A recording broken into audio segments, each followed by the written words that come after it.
Hello, I'm the Tarso. Another day and another vlog.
Mga katarso, pagkatapos ko ng kinamon, nag-break muna ako kumain.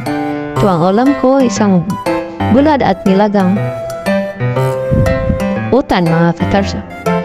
Sarap ng pagkain ko, kaya mo na tayo mga katarso.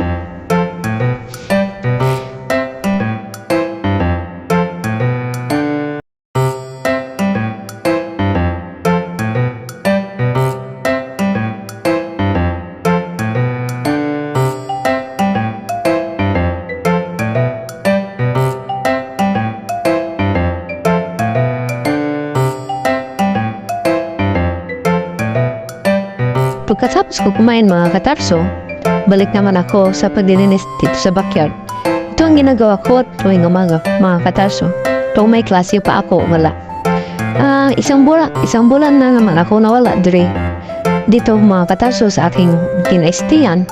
Ngayon, marami ng mga halaman nga tumutubo kahit saan. Katarso. Kaya nilinisan ko muna ito para maging malinis, di ba?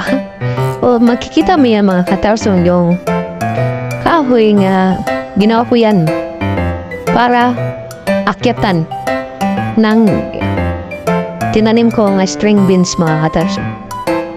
Hilig ko kasi mag-alaga ng mga halaman kasi ang kurso po mga katarso ay isang agriculture at estudyante po ako.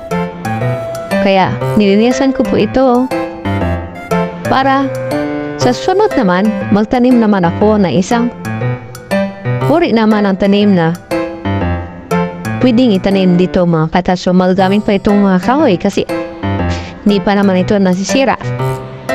Kaya mga katarso,